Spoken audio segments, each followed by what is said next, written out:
Good afternoon and welcome. This is ASO TV News at 3. I am Isa Nuhu. The headlines. Nigerian Democratic Congress presidential ticket. Nigerian Democratic Congress zones presidential ticket to South. Malami picks KB ADC governorship from ECOWAS train 500 journalists, reinvigorate information management. NDLEA uncovers 5.8 billion loud in Lekki, Lagos. Here are the details of the news. Former Anambra State Governor Peter Obi has one hand on the 2027 presidential ticket of the Nigerian Democratic Congress (NDC) after the party yesterday zoned it to the south for a single 4-year term. The decision was the high point of the NDC National Convention held in Abuja. It came a week after Obi and former Kano State Governor Rabiu Kwankwaso walked out on the African Democratic Congress, having failed to secure any such preferential treatment. Obi is the only presidential aspirant in the NDC and plans to fly the party's flag with Kwankwaso as running mate. The Senator Rabiu Musa Kwankwaso welcomed the zoning arrangement, saying it was in the interest of fairness, equity, and national inclusion. The adoption of the zoning formula was unanimous. The party also resolved that the presidency would return to the north in 2031, a move its leaders described as a deliberate effort to promote equity, fairness, and national cohesion. The convention ended with delegates reaffirming the party's commitment to democratic competition, national unity, and the rebuilding of public confidence in governance as coalition talks ahead of the 2027 general election continue to gather momentum. The APC National Chairman, Professor Nentawe Yilwada, said his party was not afraid of the opposition parties, particularly Nigerian Democratic Party Congress. He exonerated his party from the internal crisis of the opposition parties, citing the crisis between ADC and NDC.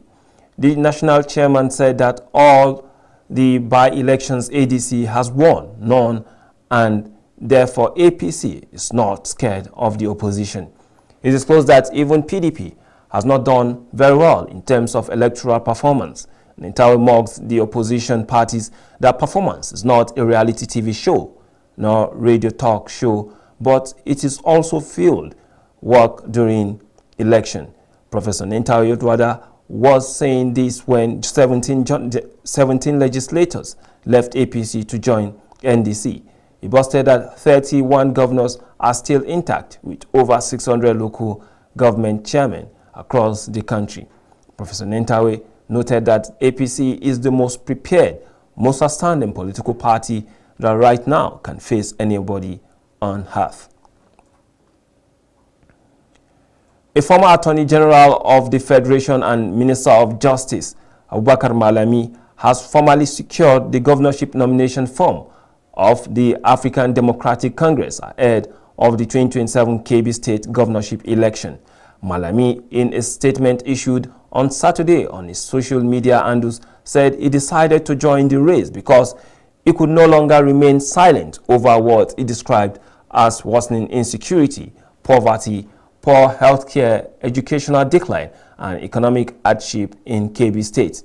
He alleged that Kebbi State is currently facing one of the worst humanitarian and governance crises in Nigeria, citing alarming statistics on out-of-school children, multidimensional poverty, maternal mortality, malnutrition, and insecurity.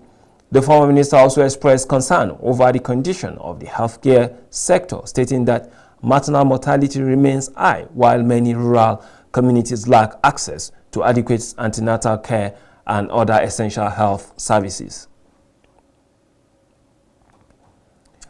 The Minister of the Federal Capital Territory, Barrister Ezenwoye Sonwike, has defended the administration's land allocation policy, insisting that allocations are tied to investment and development commitment rather than favoritism. Speaking during a project inspection in Abuja, the minister also warned that plot allocated for tourism, entertainment and other large-scale projects but left undeveloped for years could be revoked and reassigned to serious investors. Wike further rejected criticism over allocations to diplomatic and corporate institutions, arguing that several major organizations, including media houses, currently operate on government-allocated land. We don't sell land. When I heard women say, don't sell land, we don't sell land. When business people come to say, we want to do this, we give them conditions. And they sign memorandum of understanding. If from this period to this period, we've not done anything, government take back the land. So nobody, all this propaganda, oh, selling land. Nobody sells government land.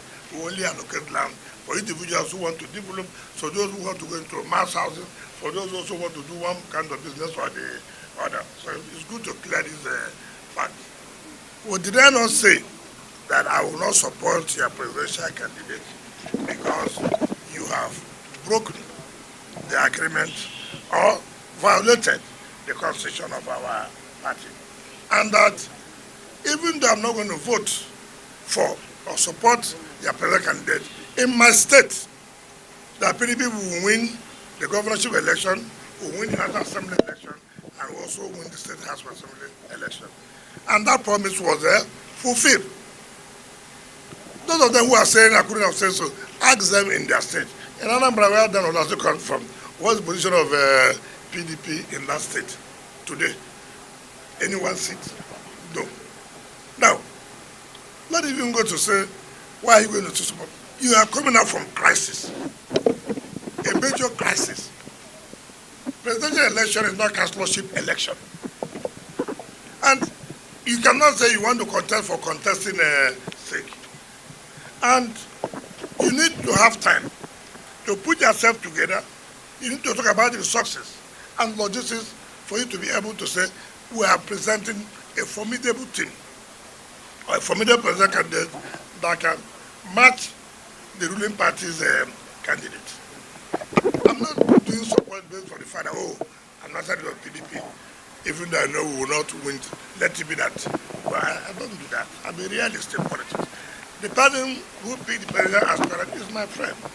He has come to me and I've asked him question. Tell me the truth. Reality. In the circumstances where we find ourselves today, is it possible that we can win presidential election? And he said, look, it will be difficult, but it's good to make a trial. I have no problem. But building structure is not only presidency. You must build structure from your various levels. Ward, local government, and the states. Look at the states. Look at now you don't have the governors as a result of the crisis, which is a major problem. So all you need to do, how do we build back our party from the ward to the local government to the state level? And to make sure you do that, you go and governance your people. Every election is local. You can win governorship in Rivers State.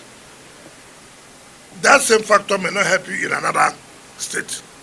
For me, my interest today is put ourselves together, go back to those states where you think it's possible for us to capture those states. That is my preaching, and that's what I believe in. The Federal Capital Territory Administration has intensified efforts to encourage civil servants to take advantage of the health insurance scheme and the renewed staff clinic services. Speaking during a health awareness engagement for workers, the head of service, Mrs. Nancy Sabanti Nathan, alongside the mandate secretary of the Health Services and Environment Secretariat, Dr. Adedolapo Fashewe, alongside other dignitaries, stressed the importance of regular medical checks, adherence to medication, and access to quality healthcare under the Renewed Hope administration. They also reassured workers that the FCTA had improved healthcare delivery for enrollees under the health insurance scheme. We celebrate the dignity of labor, but the well-being of those who have served this great Federal Capital Territory. The FCT medical outreach today underscores the unwavering commitment of our health and welfare, providing essential checkups, screening, and care that empower you to continue delivering the excellent services. This initiative reflects the spirit of collective progress. Let us seize this opportunity to prioritize our health, just as we prioritize the needs of our community. To all of us out here, health is wealth. They spoke about hypertension, they spoke about diabetes. These diseases, especially hypertension, is a silent killer. When you start to hear that, oh, there was nothing wrong with him, he just went to work and came back, slept and didn't wake up. Most of the time, it is hypertension. Diabetes as well. How do we ensure that this doesn't happen to us? It's simple. Regular checks. Too often, we speak about national development only in terms of infrastructure, policy, or economic growth. But there's another form of infrastructure that is equally important: the health of the people who serve this nation. Because health workforce is a national asset. The core reason for gatherings like this is simple but powerful: prevention, early detection, and access to care saves lives. Not only in hospitals, not only in emergencies, but quietly, consistently, in the everyday lives of workers, parents, caregivers, and families. Nigerians have been called upon to include risk management principles across all strata of the economy. President and Chairman, Governing Board, Risk Managers Society of Nigeria, Dr. Abbas Garba Idris, made the call at the closing ceremony of the 2026 National Risk Management Conference and Awards ceremony in Abuja. Olina Adejo report. It was indeed a thought-provoking session as stakeholders engage and brainstorm on how to better manage the cyberspace to minimize the impact of internet risks on the economy. President and Chairman Governing Board, Risk Managers Society of Nigeria, Dr. Abbas Garba Idris, while commending participants for the educative session, expressed the belief that risk management principles, if applied, will impact positively in every sector of the society. We have the belief that if they really understood what we are doing, the impact they are going to make in their own organization is going to be so marvelous.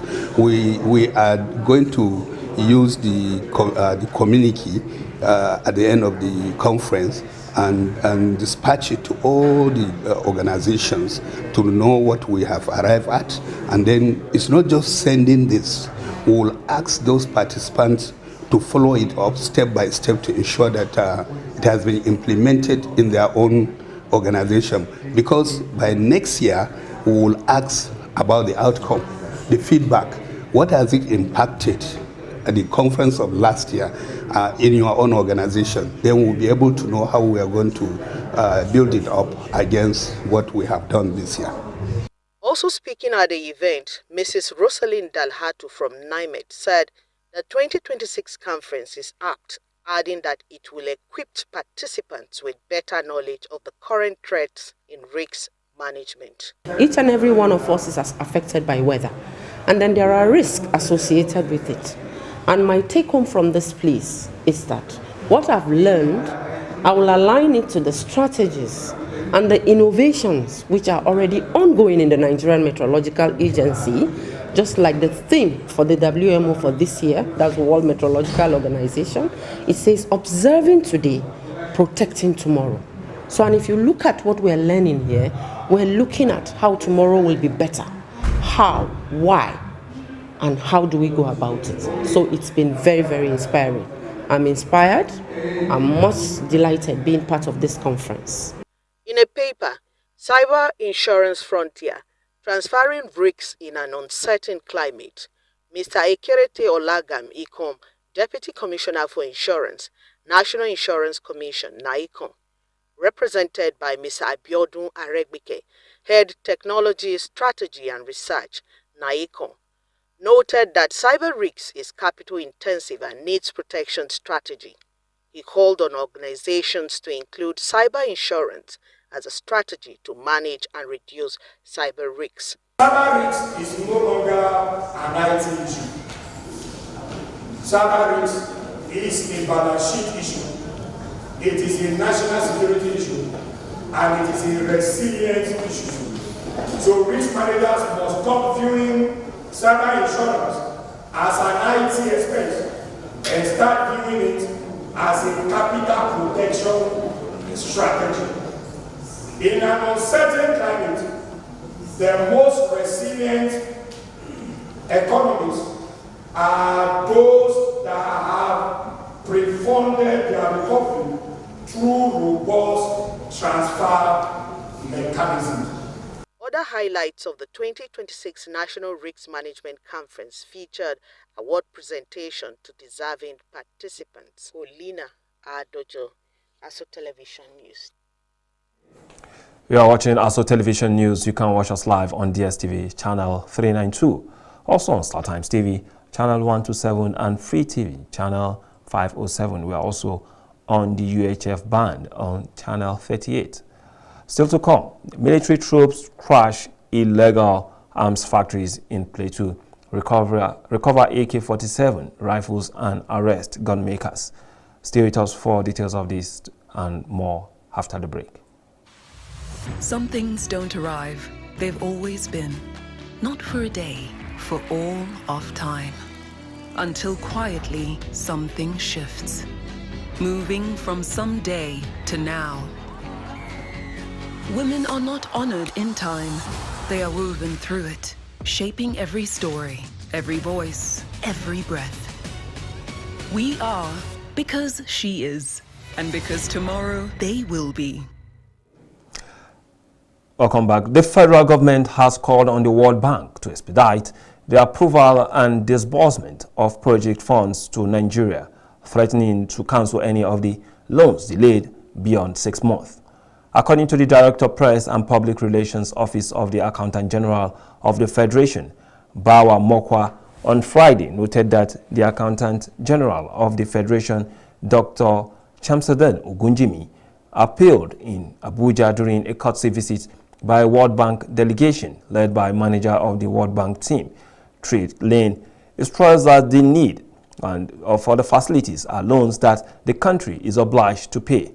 Not grants and prolonged delays in the approval process could undermine the government's interest in accessing such facilities.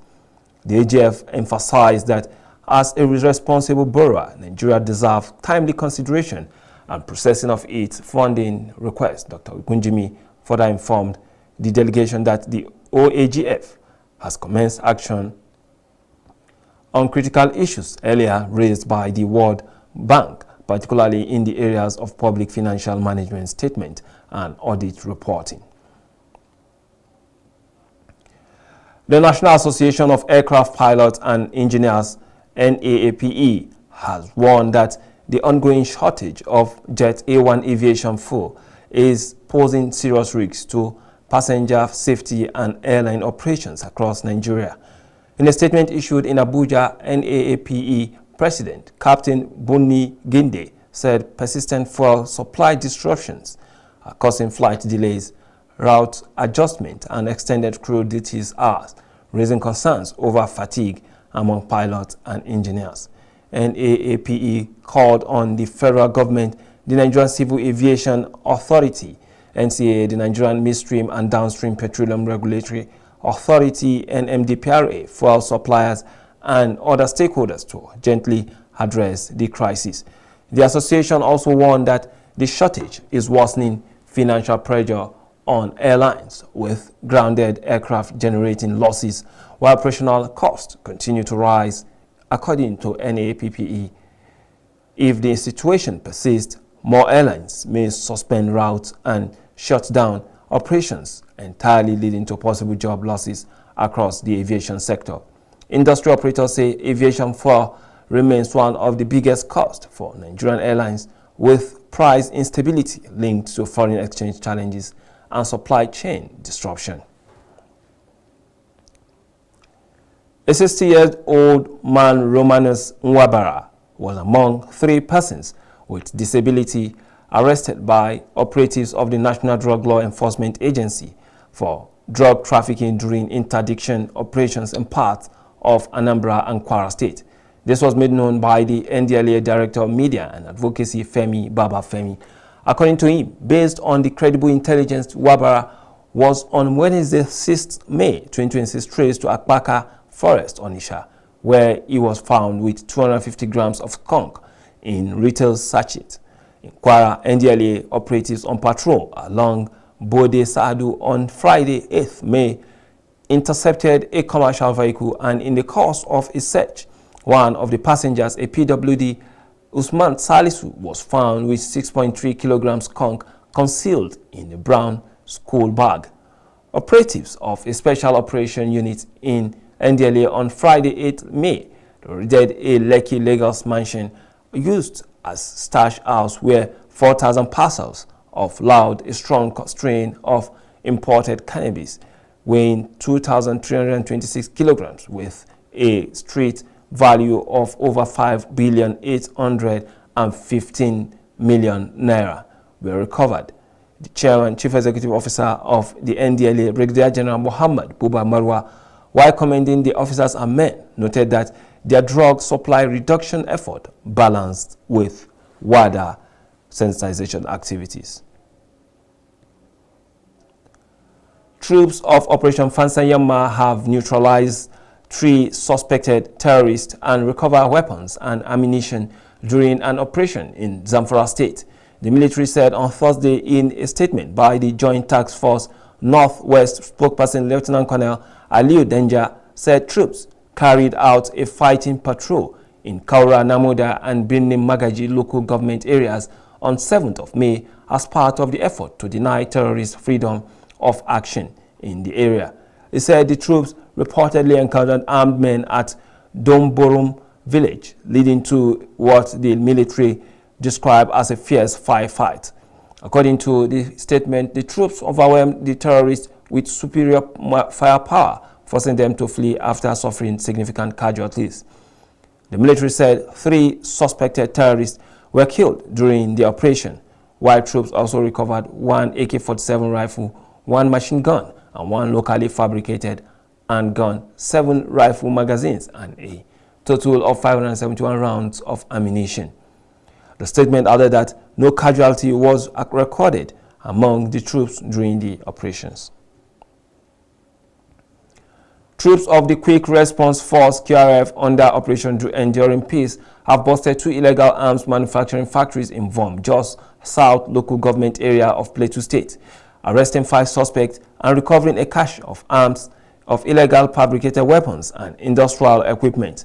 The successful raid conducted on Thursday, 7th May 2026, formed part of the ongoing operations aimed at dismantling the supply chain of illicit firearms and enhancing security within the joint operations area. According to a statement by the Media Information Officer, Joint Task Force Operation Enduring Peace, Captain Chinoso Ote, the operation followed intensified human intelligence gathering and strategic surveillance, which led to troops to the 2 clandestine arms production site.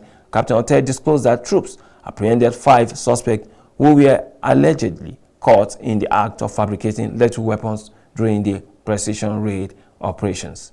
Items recovered from the illegal factories included 9 fabricated AK-47 rifle, 1 locally fabricated pistol, 4 empty AK-47 magazines, 7 skeletal AK-47 rifles, and 10 rifle butt. Other items recovered were 36 empty shells of 7.62mm special ammunition, 4 revolver engines, 14 recoiling springs, 6 hand drilling machines, 9 filling machines, 4 welding machines, as well as assorted industrial equipment used in the illegal arms production activities. The president of the Economic Community of West African States, ECOWAS, Dr. Omar Toure, says the commission has trained no fewer than 500 regional journalists in recent years. Toure announced this while delivering his routine work program speech, an account of the commission's activities at the ongoing 2026 first ordinary session of the ECOWAS Parliament in Abuja. He explained that the training of journalists from across the sub-region was aimed at combating misinformation and disinformation, considering the dangerous impact of fake news on peace, democracy, and regional stability. The president said ECOWAS had also reinvigorated its information management and strategic communication approach in a renewed effort to tackle the menace of fake news across West Africa. While reaffirming the Commission's commitment to regional integration, he said that ECOWAS would continue to prioritize stronger cooperation, accountability, and citizen-focused governance aimed at building a peaceful and prosperous West Africa. And that's the bulletin. But before we go, let's take another look at one of our major stories. The All Progressive Congress National Chairman, Professor Nentawe Yilwada, said his party was not afraid of the opposition parties, particularly Nigerian Democratic Party, NDC. That's the news. I am Isa Nu. Thanks for watching.